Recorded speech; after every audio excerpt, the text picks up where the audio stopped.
you can attract purity to your life. It's why I put such an emphasis on drinking water for healing. It's interesting that when the kahunas talk about this God force, they always equate it with water. Water flows, water goes here, water has no boundaries. This energy is always thought of as water-like. I spent a lot of time in Hawaii. I spoke with several of the kahunas who had descended from a long line of healers.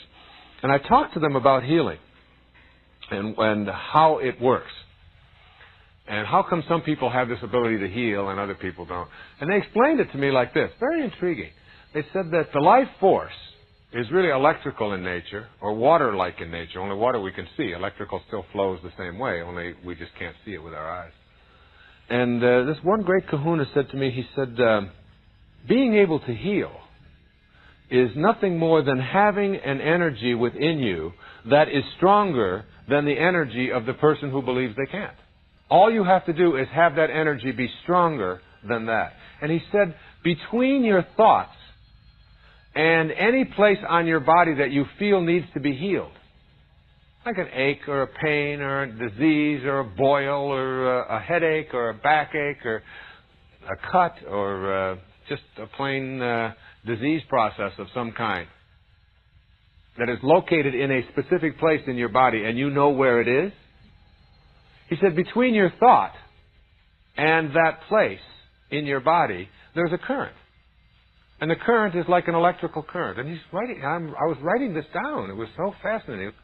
And he said, that current has charges. And these charges travel along that current.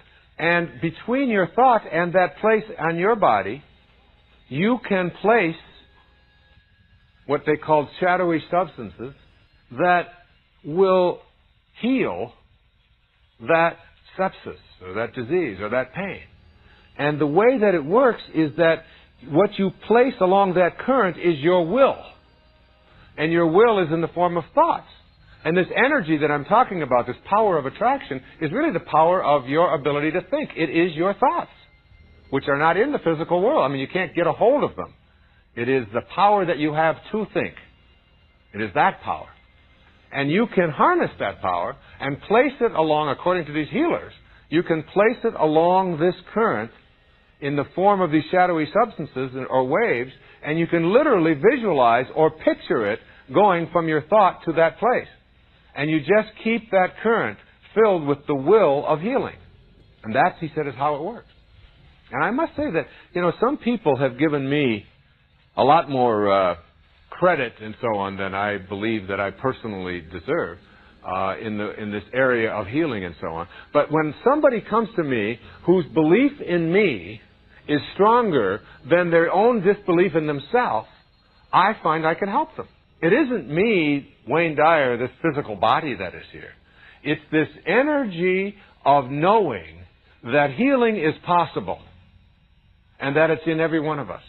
And that healing energy is something that all of us have.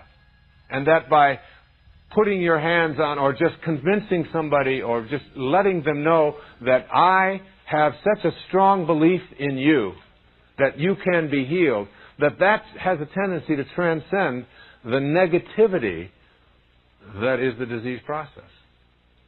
And that it isn't some magical faith-healing kind of thing at all. I mean, if you read the work of Bernie Siegel, and if you read Deepak Chopra, and you read Dean Ornish, and many of these people, medical people, who are talking about the mind-body connection, they're really talking about a strong sense of connecting to the chi, or the prana, which is just the energies. It's just another word for that energy, for that God force. And knowing that it's in you to be able to put along this current, this healing capacity. When Siddhartha, who was Buddha as a young man, was going through his experiences of learning about enlightenment as a young man, he was fasting for a great period of time. And his friend's name was Govinda. And when he was fasting and had been fasting for some 50 days, and his friend Govinda looked at him and he said, Siddhartha, he said, what good is fasting? And Siddhartha looked back at him and said, Govinda, I can laugh at hunger. Do you know how profound a statement that is? I can laugh at hunger. What he was saying is, there is that which is hungry. There is hunger, but the I that is God, the I that is connected to the divine, perfect, loving source, can look at that and laugh at it. I am no longer that. And therefore, it is just in the physical domain. But who I am is something much greater and much grander than that. You were not placed here to rehearse a life that does not belong to you. You were not born to tiptoe around the opinions of others like a ghost in your own story, asking the world for permission to be what your soul already knows it is. There comes a moment, not just in a lifetime, but in a breath, where you are called to decide not what you do, but who you are, not who you were told to be, not who you were raised to perform as, but who you truly are beneath the roles, the wounds, the projections, and the applause. Decide who you are, not with your mind, but with your being. Decide it in the silence. Decide it in the ache of discontent. Decide it when the noise of the world grows loud and you can't hear yourself think. Because that's when the voice of your spirit finally whispers loud enough for you to feel it, not with your ears, but with your knowing. And once you do, live like it. Live like your soul is not on trial. Live like you are the author, not the echo. Live like you are what you came here to remember, not what the world tried to make you forget. The moment you decide who you are, the world begins to rearrange, because it changes, but because you do. You no longer bend to fit the mold, you melt it. There is no outside permission slip required for you to become yourself. The only permission is the sacred yes you give yourself in the stillness, the yes that feels like coming home. The yes that says, I remember now, I am not this fear. I am not this shame. I am not this endless loop of proving. I am not the mask I wear to survive. I am the presence beneath it all. You see, the moment you decide who you are, life stops happening to you and starts responding through you. The energy of creation flows where alignment is present. And alignment is born the moment your inner truth and outer choices begin to mirror one another like a lake finally still enough to reflect the sky. So I ask you, not gently, but lovingly, what are you waiting for? Another sign? Another wound? Another approval from someone who doesn't even know their own worth? Decide. Decide that you are not here to perform, you are here to embody. Decide that you don't need to beg for crumbs of validation when your soul is already seated at the table of the divine. Decide that you are not the echo of your trauma, but the voice that rises from its ashes. And then live like it. Live like joy is your natural state and not a reward you earn through suffering. Live like peace is not a luxury, but your birthright. Live like you have nothing left to prove, because who you are is not up for negotiation. You see, there is a certain grace that enters the life of someone who has decided. They don't chase, they don't compete. They don't explain their path to those who've never dared to walk their own. They walk with clarity, they walk with peace. They walk with God, not in some distant temple, but in the steady beat of their awakened heart. And maybe that's what you forgot, that the divine does not ask you to earn your worthiness. It simply asks you to remember it. You don't need to perform your way into being enough. You only need to stop pretending that you're not. Because when you know who you are, you stop shrinking for comfort and start expanding for truth. And let me tell you something powerful. When you decide who you are, everything you thought you needed starts to shift. You no longer seek love from those who cannot give it. You no longer wear masks in rooms that drain your spirit. You no longer agree to play roles that betray your essence. You begin to live in harmony with your own frequency, and that, my friend, is where the miracle begins. Because the universe does not respond to who you wish you were. It responds to who you are. And who you are, at your core, is not wounded. It is not small. It is not broken. Who you are is consciousness wrapped in form. You are an idea in the mind of God made flesh. You are light in motion. You are not becoming enough. You are unveiling it. So why then do you doubt? Why do you still hand the pen of your life over to voices that do not know the plot? Why do you allow fear to write your script in invisible ink, so that when you look back, you can't even find the pages you lived through? Take the pen back. Write boldly. Write truthfully. Write with the ink of your own soul. Because there is something sacred about a person who has decided to live in truth. They no longer hustle to be seen, they radiate. They no longer conform, they align. They no longer shrink, they expand. And when they speak, it is not for applause. It is for clarity. It is for resonance. It is because their soul can no longer bear the weight of pretending. That is the call for you now. Decide who you are, not based on what happened to you, but based on what was always true before the world touched you, before the world labeled you, before the world confused you. Because underneath all of that, there is still a river that knows its way back to the ocean.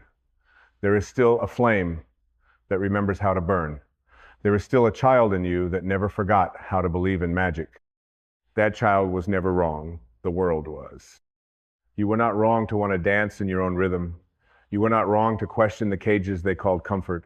You were not wrong to feel that there was something deeper calling you from within the stillness. That voice, that whisper, that ache, that was truth. Now live like it. Live like every breath is a vote for freedom. Live like your yes is sacred and your no is holy.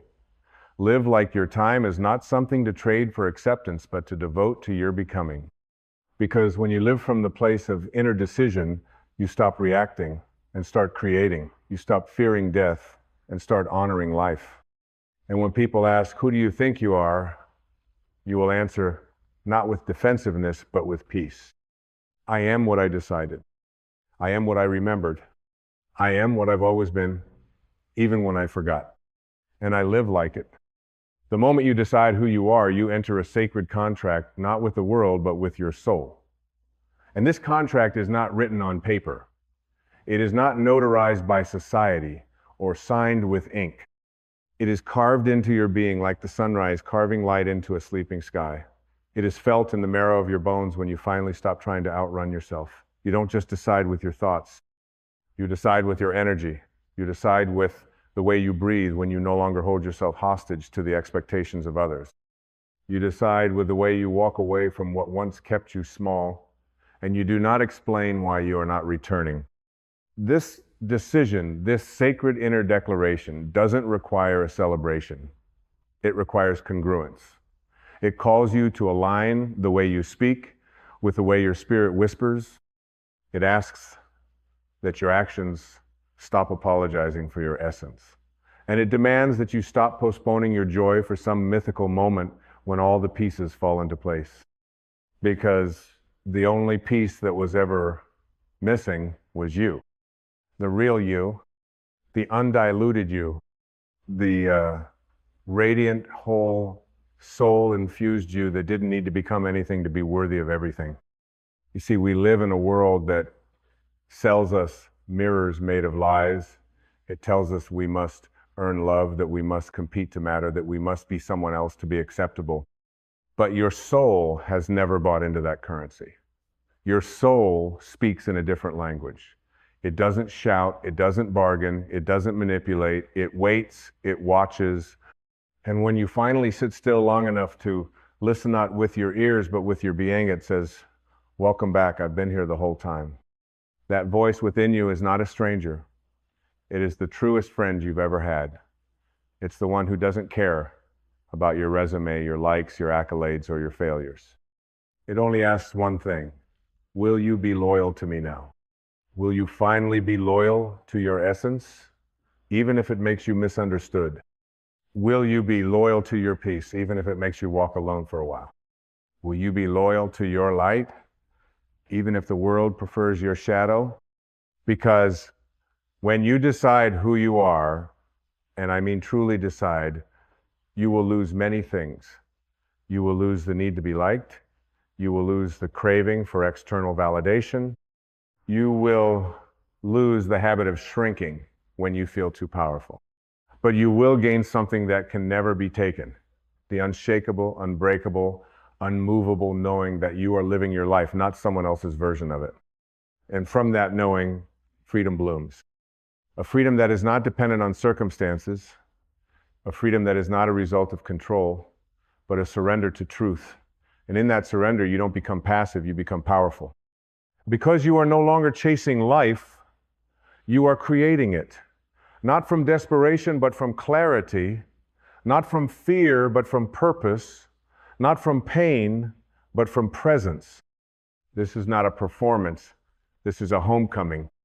And when you come home to yourself, everything that is not yours begins to fall away. The roles, the stories, the personas, the defenses, all of it begins to dissolve like mist under morning light. And in its place rises something ancient, something real, something infinite. You, the you that never needed fixing, the you that was never truly broken, only buried. You were never here to impress. You were here to express. You were never here to hustle your way into worthiness. You were here to embody the worth that was already breathed into you. And that embodiment begins when you stop waiting and start living like the decision has already been made. So decide again, not tomorrow, not when you're ready, now. Decide that you are not a problem to be solved, but a soul to be honored. Decide that your dreams are not optional. They are sacred assignments written into your very DNA. Decide that your presence is not an accident. It is a deliberate act of creation by a source that knows no error. And once you decide, the next step is clear. Live like it. Live like you have remembered something eternal. Live like you have nothing left to hide, only more light to reveal. Live like your breath is a prayer and your walk is a sermon. Live like your yes shapes worlds and your no creates space for miracles. Because it does. And when you live like that, the world begins to shift. Not because the world is different, but because you are. You begin to magnetize everything that resonates with your frequency. You begin to release everything that doesn't, and you stop fearing loss. Because you understand now what is real cannot be taken, and what is taken was never real. You don't chase, you attract. You don't force, you flow. You don't demand, you declare, because you have already decided, and your decision is now the blueprint of your reality. Even the cells in your body begin to realign when you live in truth. Even your heartbeat becomes a song of remembrance. And in that rhythm, you walk not as a seeker, but as one who is already found. So, if you've forgotten who you are, this is your remembering. If you've abandoned your truth for safety, this is your return. If you've dimmed your light to belong, this is your rising. You were never meant to be small enough to fit inside someone else's comfort zone. You were never meant to live a life so quiet that your soul fell asleep in it. You were meant to decide to live awake, to walk boldly into the life that only you can live. You are not late. You are not lost. You are not lacking. You are simply being called right now to remember what you once decided before the world taught you to forget. So remember and live like it. And as we continue down this sacred path of inner declaration, let it be known, the soul does not whisper lightly. When the soul speaks, it is not with urgency, but with eternity. It has waited lifetimes for you to hear. It has waited through your betrayals of self, through your temporary amnesia, through your search for identity in places it could never be found. The soul is not impatient, but it is relentless. It will not compete for your attention with the noise of the world, but it will stay. And that is love, that is truth, that is home. When you decide who you are no longer afraid of shedding.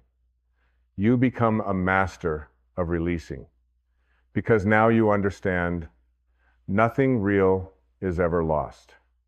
Only illusions fall away. Only masks get discarded.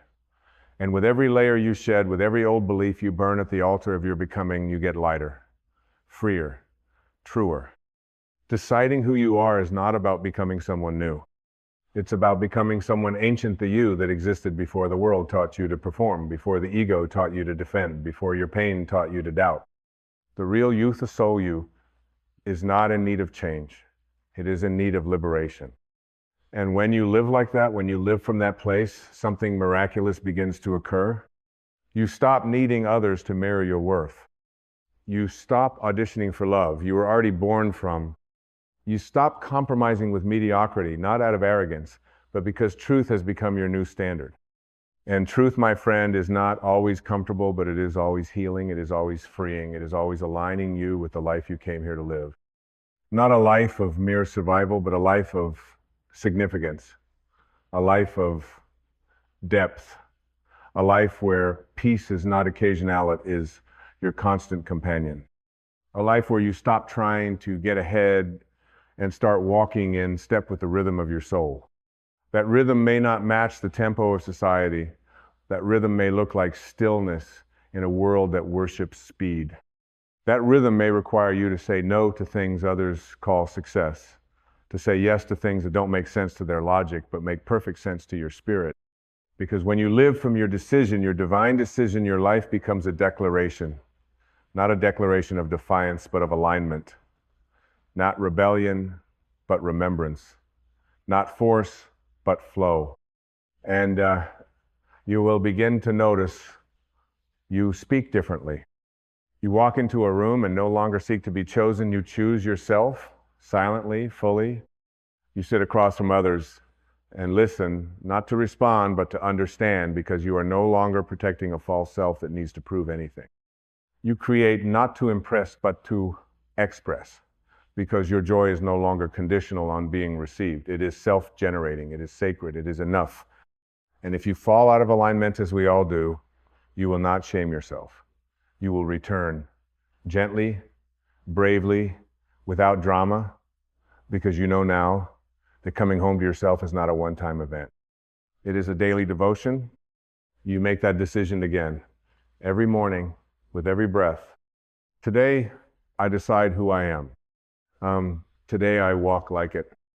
Today I speak like it. Today I rest like it.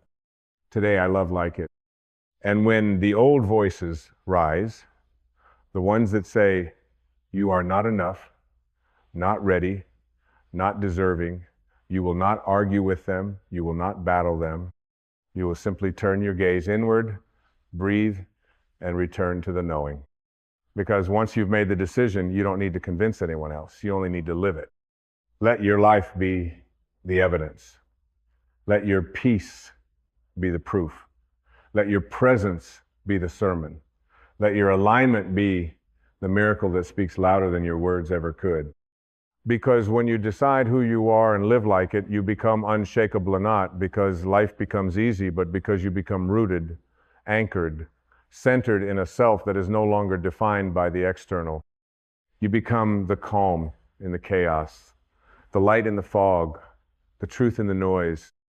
And that truth, your truth, is what the world needs.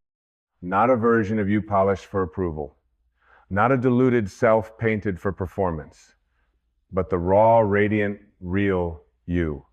The one that chose to remember, the one that chose to return, the one that chose to decide who they are and to live like it. So now, the question is no longer who are you trying to become? The question is, who have you already decided to be?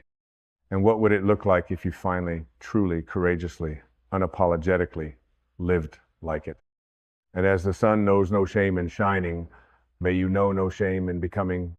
Let the decision settle in your bones, not just as a moment, but as a movement within your being. Because deciding who you are is not about one single thunderous revelation.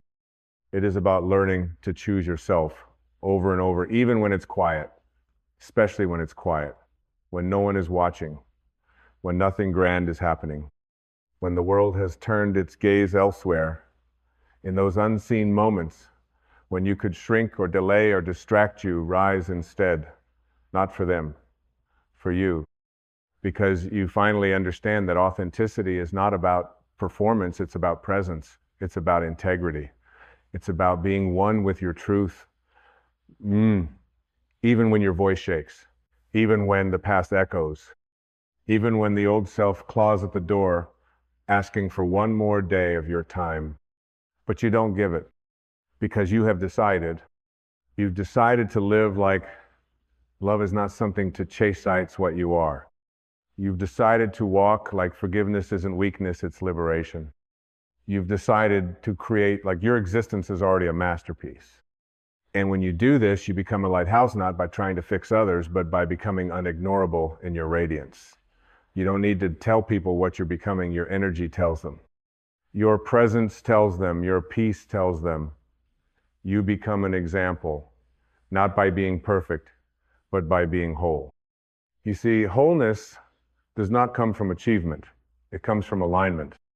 It comes from the radical honesty of saying, this is who I am now, and allowing that to evolve, deepen, and mature without shame. Because the truth is, the real you isn't static. The real you is ever becoming, ever unfolding, ever blooming into greater expressions of love, wisdom, and peace. And that becoming it begins the moment you decide, because in that decision, you stop living from memory and start living from imagination. You stop rehearsing the past and begin sculpting the now. You stop telling the same old stories of pain, rejection, and limitation, and you start speaking new life into your reality. I am whole. I am powerful. I am divine. I am home. And when you say those words, not just with your mouth, but with your spirit, the world responds, the universe leans in, it says, they remember. And in that remembrance, doors open. Paths clear, people align, not because they were waiting, but because you were. And now that you've arrived, the unfolding begins. You see, your decision to live in truth is not just for you. It's for everyone your light will ever touch. Every stranger who crosses your path, every child who watches your example, every soul silently praying for permission to be real. Your authenticity gives others courage to be authentic. Your wholeness gives others permission to heal.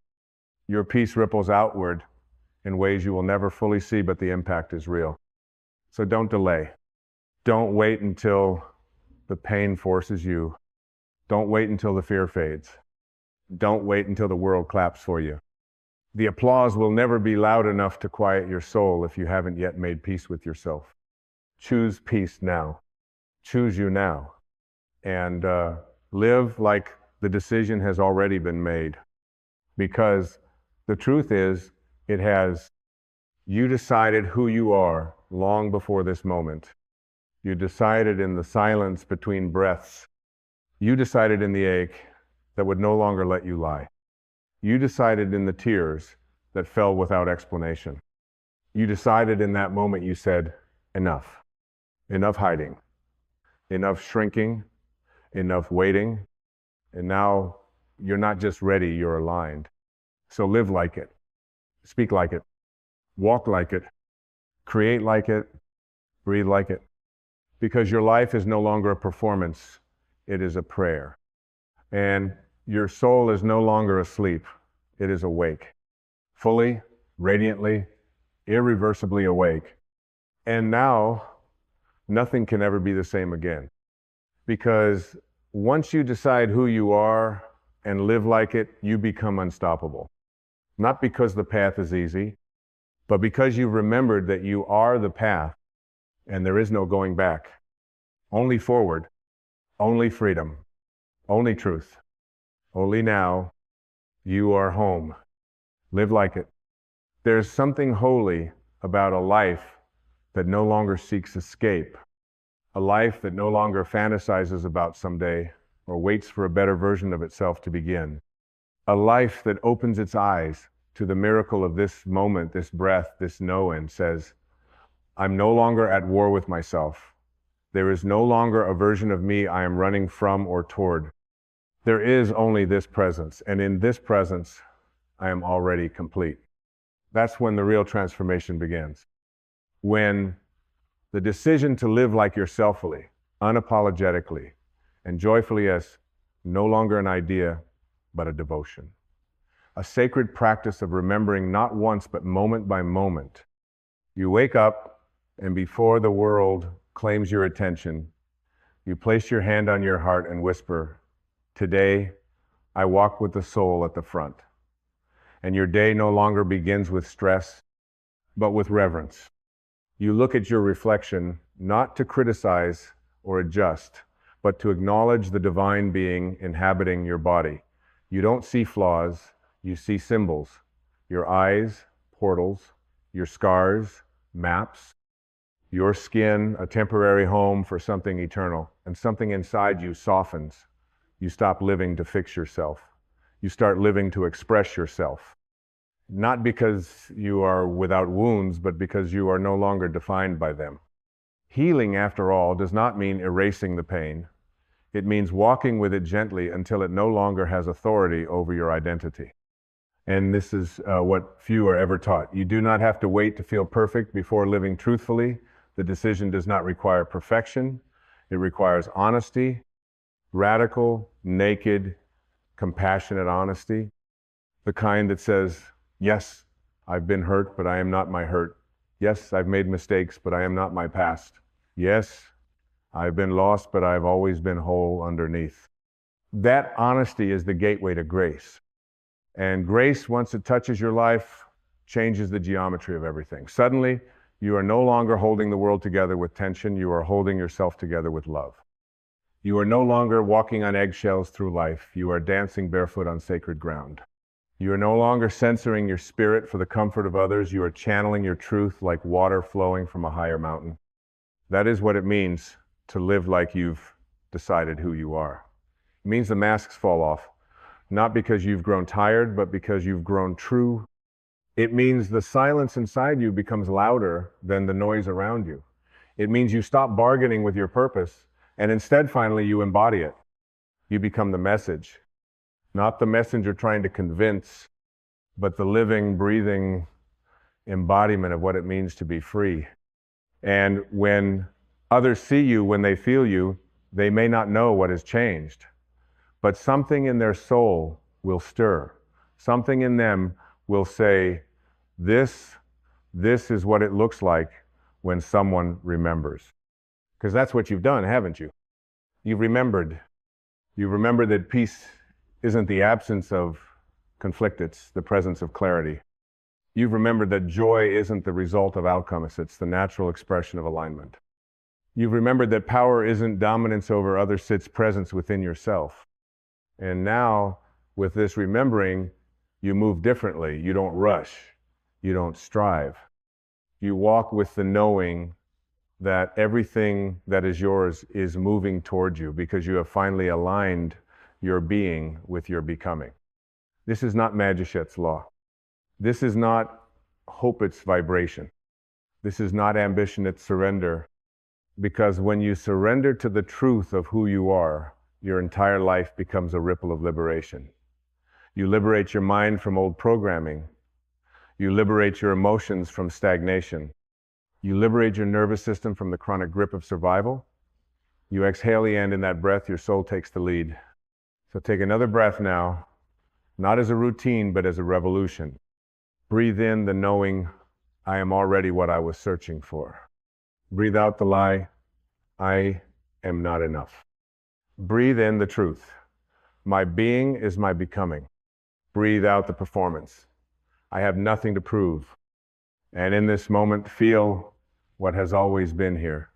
Stillness, warmth, knowing, the gentle but undeniable hum of existence saying, you are on time, you are seen, you are not late, you are life expressing itself in one perfect unfolding form. Let that be enough. Let that be more than enough. Because when you truly decide who you are and live like it, you don't just change your life, you change your relationship with life itself. You no longer experience yourself as separate from the world. You realize you are the world, waking up to itself. The river is not apart from the ocean, it is simply on its way home. And so are you. This is what you were born for. To wake up in the middle of the storm and say, I am not the wind, I am the sky. To rise from the ashes and whisper, I was never the fire, I was the flame behind it. To walk through the world, not to escape it, but to illuminate it. And now, in this very breath, the liberation has already begun. Not because anything outside has changed, but because you have, and that is where all transformation begins. From within. There is a quiet revolution that begins, not with a march, not with applause, not with a dramatic transformation on the outside. It begins with a whisper inside your own mind, the moment you stop speaking to yourself like an enemy and begin to speak to yourself like someone worth loving. You see, the voice in your head is not just commentary, it is creation. Every thought you send inwardly is a seed. And every seed you plant in the soil of your soul will eventually bear fruit in your outer experience. So, what happens when you've spent your entire life planting shame, guilt, fear, unworthiness, and self-rejection? You grow a life where your internal suffering gets reflected in every relationship, every opportunity, and every moment you live. Not because you are broken, but because you never learned that love begins with how you speak to yourself. When you tell a child over and over that they are not good enough, they will eventually stop trying to prove you wrong and start believing you're right. And when you tell yourself over and over that you are not beautiful, not valuable, not capable of healing, not deserving of happiness, your soul will begin to dim itself to match your words. This is not because the soul loses power. The soul never weakens, but it will wait. It will wait patiently for your permission to rise again. You do not need to wait until someone outside of you sees your worth before you begin to see it for yourself. That is not how awakening works. That is not how love works. That is not how God works. You are not a project for others to validate. You are a masterpiece waiting to be unveiled. And that unveiling begins when you speak to yourself with the reverence you deserve. What if your inner dialogue became your sanctuary? What if you decided just for today that every time you opened your mouth to speak to yourself, it would be in the tone you would use with someone you deeply cherished? What if the voice in your head wasn't a critic, but a guardian, a lover, a soul friend? Do you not realize that every single cell in your body listens to what you say about it? When you say, I'm so tired of myself, your cells hear that. When you say, I can't believe I'm still like this, your heart contracts. When you shame your emotions, your nervous system tightens. And when you look in the mirror and repeat the same cruel thoughts you were conditioned to believe, you train yourself to reject the divine creation you truly are. But there is a turning point, a sacred pivot, a holy reversal. And it begins not with a new external achievement, not with someone else's praise, not with a sudden miracle falling into your lap. It begins with a choice to change the way you speak to the one who has been with you since the beginning, your own precious self. You've been asking for healing, but healing cannot come to a home where the owner is always throwing stones at the walls. You cannot ask for wholeness while declaring your own inner world unworthy. Healing begins the moment you stop waging war against your humanity and start holding your inner world like sacred ground. Yes, you've made mistakes. Yes, there were things you said and did and believed that did not reflect your highest self. But those things are not you. They are chapters. They are clouds passing through the sky of your being. They are not the sky. They are not your eternal essence. They are not your truth. Speak to yourself like someone who is becoming, not someone who is failing. Speak to yourself like someone who is healing, not someone who is broken. Speak to yourself like someone God would look upon and smile, because that is exactly what's happening. You see, the ego will always want to keep score. It will remind you of every failure, every time you fell short, every standard you didn't meet, every time you disappointed someone. But the soul doesn't count like that. The soul doesn't keep records of wrongs. The soul is not transactional. The soul is not a performance-based system. The soul only knows love. And love speaks differently. Love doesn't shame. Love doesn't compare. Love doesn't say, you should be further along. Love says, I see you trying. I see you surviving. I see your silent courage. And love doesn't scream. Love whispers. Which is why your inner noise must be quieted, because you cannot hear love's whisper over the roar of your inner critic. Speak to yourself like someone worth loving, because love is not just something you give, it is something you are. And when you forget that, you begin to live as though love is somewhere out there beyond you, waiting for you to earn it. But love is not a reward. It is your origin. It is your essence. It is your birthright. And your words, your inner words, are the gatekeepers to remembering that. There is something miraculous that happens when you stop talking to yourself like a victim of your past and start talking to yourself like the artist of your now. Suddenly, you don't need others to see your worth to feel it. Suddenly, you stop begging for validation and start radiating it. Suddenly, you realize that no one ever had the power to define you. They only had the power to distract you from defining yourself. And if you are still speaking to yourself through the voice of someone else's wound, an old parent, a harsh teacher, a former partner, then it is time to reclaim the microphone in your mind. You do not need to repeat the scripts you inherited. You are not required to carry on the legacy of internal war. You have permission to begin again. Pause, breathe, and say to yourself, I am not the opinion someone had of me. I am not the pain I internalized. I am not the shame I absorbed. I am a soul in progress. I am a being of light. I am allowed to evolve. Can you feel the shift? That quiet permission is not weakness. It is the birthplace of transformation. And when you speak to yourself as someone worth loving, the universe listens. Because the universe responds not to your words alone, but to the energy they carry. And there is no energy more attractive, more healing, more magnetic than the frequency of self-love expressed without ego, just pure presence, grace, and reverence. You were never meant to be your own jailer. You were meant to be your own liberator. And liberation begins with language, not external language, inner language. The voice you use when you're alone, the tone of your silence, the soundtrack of your self-perception. Would you dare to make that soundtrack a love song? Would you dare to look at yourself in the mirror, not to judge, not to fix, not to critique, but just to witness and bless? Because you don't need to be perfect to be worthy of love. You need only to be present. You are not here to criticize your way into growth. You are not here to punish yourself into peace. And you are certainly not here to bully your heart into awakening. That path leads only to more illusion, more separation, more silent suffering. The soul doesn't respond to harshness. The soul responds to kindness, not the fleeting kind we show others to appear gentle, but the unwavering kind we offer ourselves when no one is watching. There is an alchemy that takes place when gentleness becomes your inner default. Not weakness, but the strength of tenderness. The power of speaking life into your own spirit when it's tempted to collapse under the weight of invisible expectations. To walk yourself out of your own shadows and say, even here, I am learning. Even this moment is holy. Even now, I choose compassion.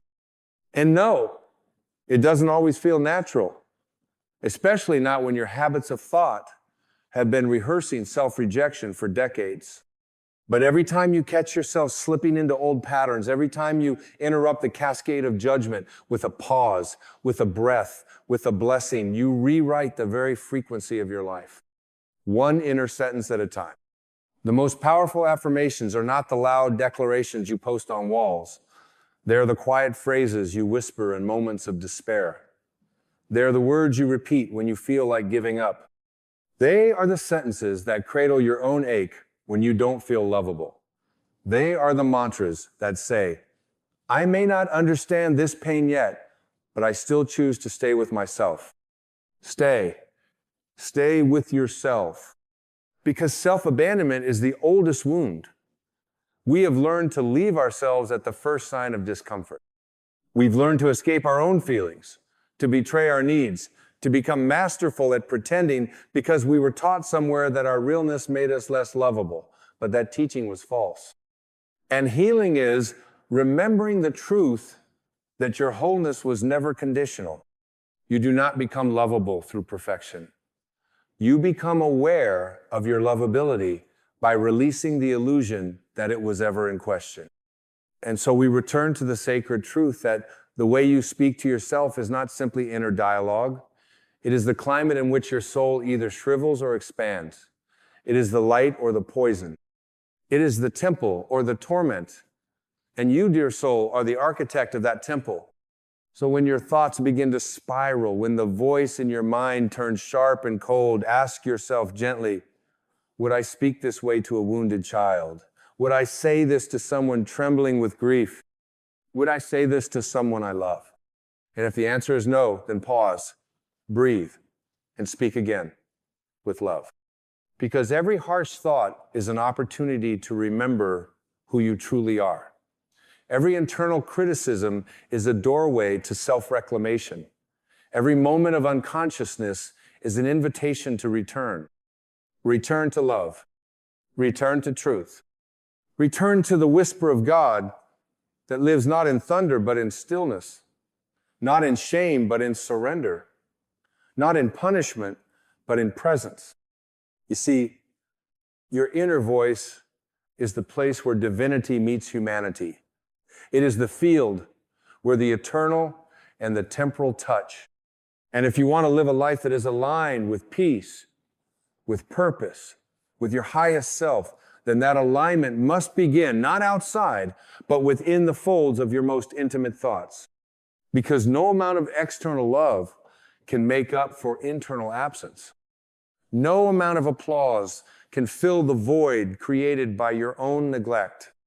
No relationship, no possession, no title, no victory can replace the simple, sacred act of being kind to yourself in the silence. You are not your wounds. You are not your past. You are not the outdated conclusions you drew when you were hurting and too young to understand. You are a divine being having a human experience, not the other way around. And your humanity is not something to fix. It is something to love. When you make peace with that, you stop striving to prove yourself and begin the far more powerful journey of being yourself. And what a miracle that is, to be your own sanctuary, to become the friend you always sought in others, to become the mother, the father, the lover, the healer, the presence for yourself. This is the great spiritual assignment. Not to reach for some faraway enlightenment, but to anchor light where you are, right now, in the form of your own words, your own breath, your own tenderness. It is the highest form of responsibility and the highest form of liberation. Because when you speak to yourself like someone worth loving, you don't just change your life, you change the lives of everyone around you. You become a mirror for healing, a lighthouse for those still lost in their own inner storm. You stop transmitting pain and start radiating peace. And suddenly, your existence becomes not a cry for attention, but a song of grace, a melody of wholeness, a quiet revolution that begins again with a whisper. So let today be the day you interrupt the spell, the hypnotic trance of unworthiness that's been rehearsed in your thoughts for far too long. Let today be the day you catch the voice that says, you're too much, or you're not enough. And respond not with more fear, but with forgiveness. Let it be the day you stop asking your wounds for permission to love yourself, because your wounds are not the authority your soul is. And the soul has never questioned your worth. Speak to yourself as if your words shape the universe, because in truth they do. Every vibration you send inward is echoed outward. Life bends to meet the frequency you hold within. If you treat yourself with disdain, you attract mirrors of that disdain. If you speak in love, you awaken love in every room you walk into. Not because you're trying to control outcomes, but because you're finally aligned with your source. There is no virtue in humility that erases your brilliance. There is no wisdom in modesty that silences your light. True humility is not thinking less of yourself. It is thinking of yourself truthfully, without exaggeration or diminishment. And the truth is, you are already radiant, even if your eyes have yet to adjust to the light. You are not here to prove anything. You are here to remember everything, to remember your wholeness, to remember your sacredness, to remember that nothing you've been through has ever diminished your value, it has only dimmed your vision. But even the dimmest eye, when turned inward with love, can behold the divine. And when you do that, when you sit with yourself without an agenda, without judgment, without fixing, you begin to hear something underneath the noise, a softness, a presence, a voice that does not scream for attention, but calmly invites you back home. It says, I've never left you. It says, even when you forgot me, I was still here. It says, love yourself not because you've earned it, but because you exist. And that is the greatest miracle of all, to love yourself, not as a transaction, but as a remembrance. Not as a reward, but as a return. Not because you've become someone else, but because you've remembered who you are. This is not a one-time event. It is a practice, a spiritual devotion. And like all devotions, it requires consistency, not perfection. There will be days where the old voices return, days where you forget your light, days where you relapse into shame. But on those days, speak even more gently. Meet your backsliding with more grace. For it is not the falling that undoes us, it is the cruelty we offer ourselves when we fall. Speak with the voice of a shepherd, not a warden.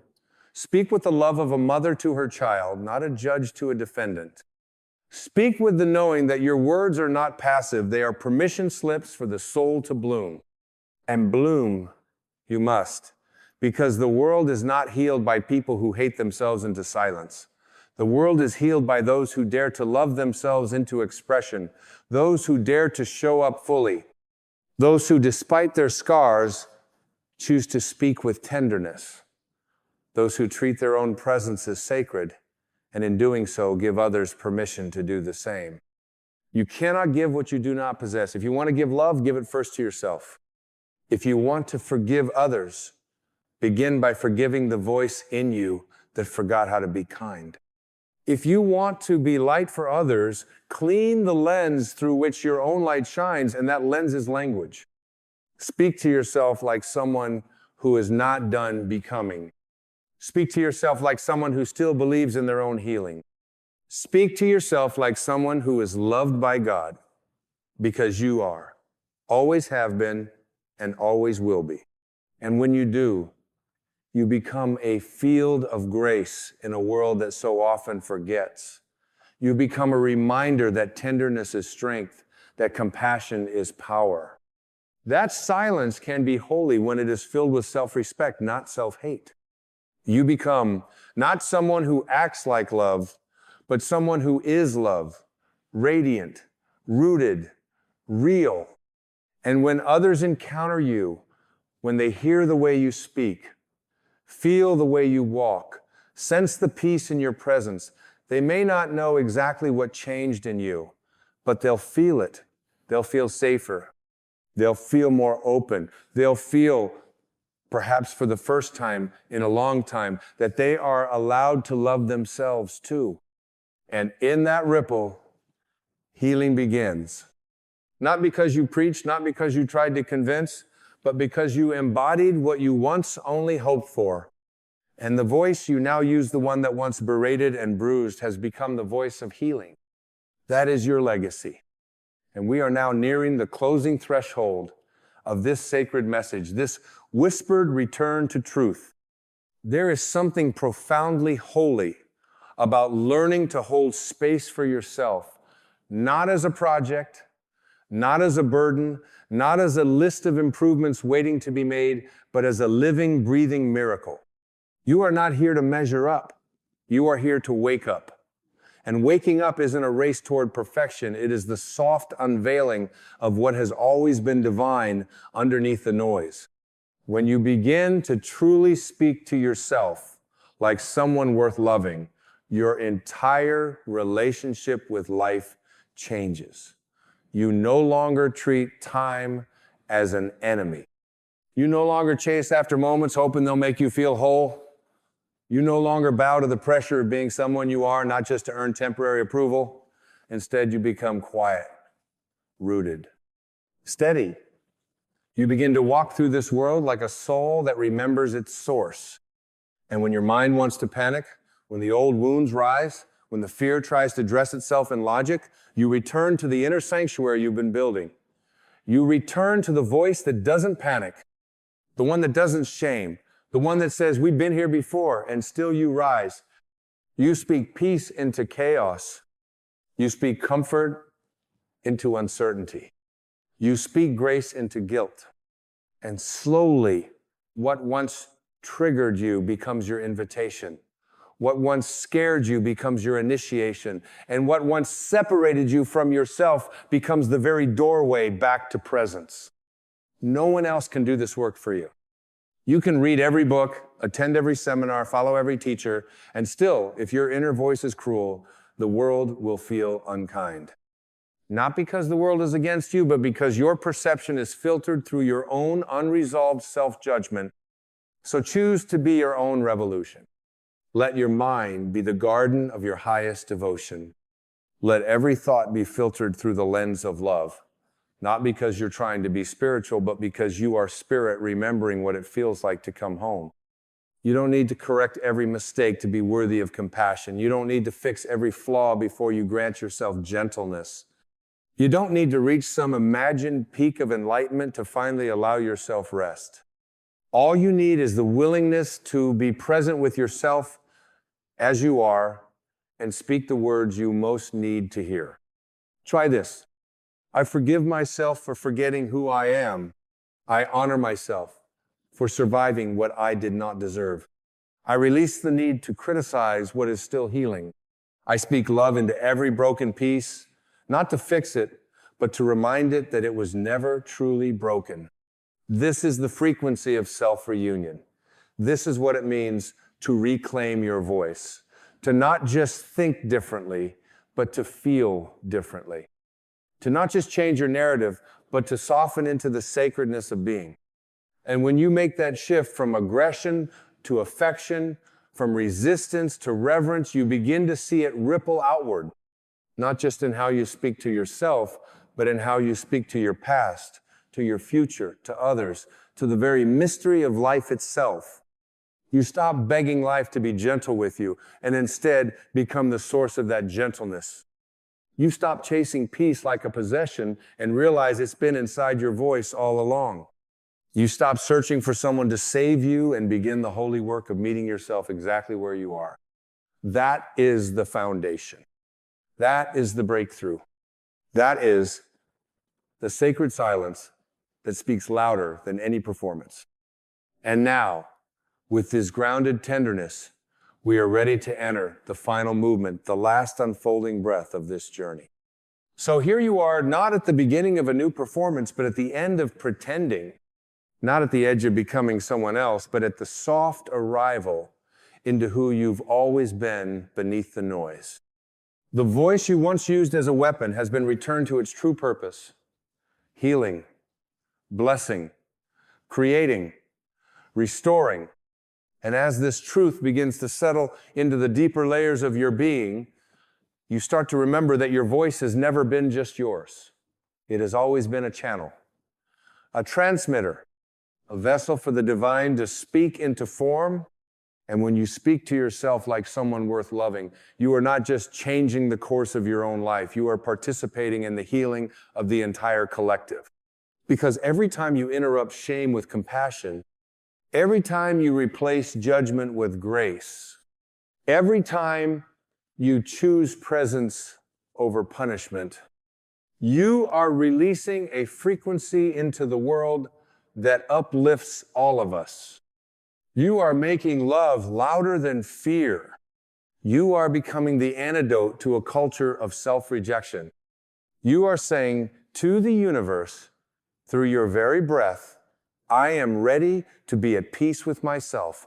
I am ready to walk with dignity. I am ready to live like someone who remembers their divinity.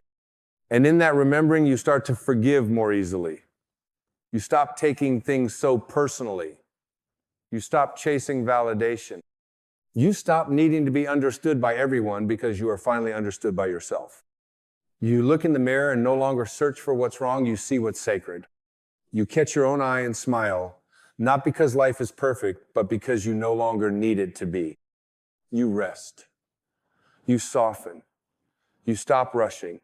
You make space for the kind of joy that doesn't need to be loud to be real.